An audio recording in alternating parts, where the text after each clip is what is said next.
Rassurez-vous, il reste qu'un slide. Alors, je ferme celui-là. Non, mais j'ai pas voulu... Voilà.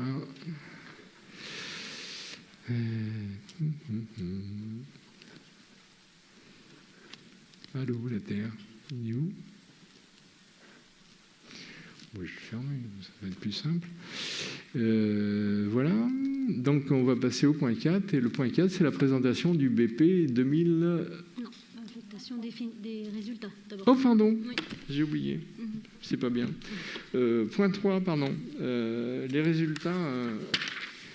résultats, l'affectation des résultats de 2020. Alors, vous avez eu le document. J'ai pas fait une diapo là-dessus parce que vous avez tous eu le document. Donc, au titre, en regard du CA de 2020, donc, comme je vous le disais, l'exercice a dégagé un résultat positif de 1 761 303,68 €.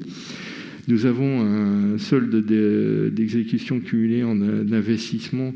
On avait moins 621 313 € de l'année précédente et on avait un solde des restes à réaliser à hauteur de 397 961,79 €, ce qui nous donne un besoin de financement, si vous additionnez ces deux chiffres-là, de 1 019 274,79 €.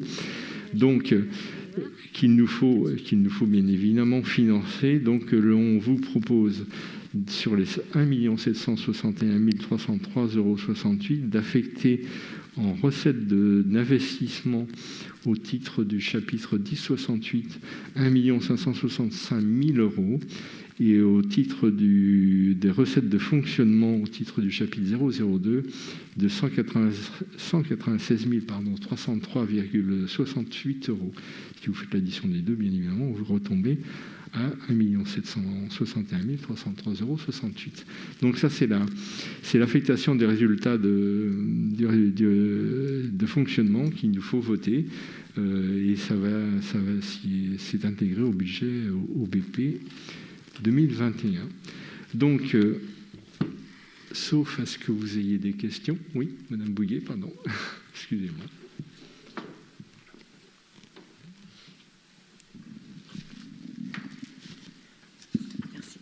Alors c'est une question effectivement qu'on n'a pas forcément posée en commission finance parce que voilà, à ce moment-là, nous n'y avions pas forcément pensé, mais on se posait la question de savoir comment était réalisée en fait l'affectation d'investissement de 1 565 000 et le report en fonctionnement de 196 000. Pourquoi ce choix en fait avait été fait et comment ce choix a été fait? Alors, vous en donnez le détail, je ne le saurai pas tout de suite, mais déjà dans les 1 565 000, il y a les 1 761 000 qu'il nous faut. Donc ça, c'est déjà la première chose. Donc après, c'est une répartition qui nous sert, nous, en fonction du BP qu'on a établi, à financer et le fonctionnement et l'investissement. Donc c'est une décision que l'on a prise de réaffecter telle et telle chose. Maintenant, si vous voulez le détail, je pourrais vous le donner, mais évidemment, je ne peux pas là tout de suite, mais les grandes lignes enfin, les explications de ces deux lignes-là, elles sont à ce niveau-là. Déjà, il nous faut financer le besoin, ça c'est sûr. Donc c'est quand même une part importante. Et puis après, affecter 300 000 € pratiquement, ou un peu, même pas, 200 000 € en fonctionnement.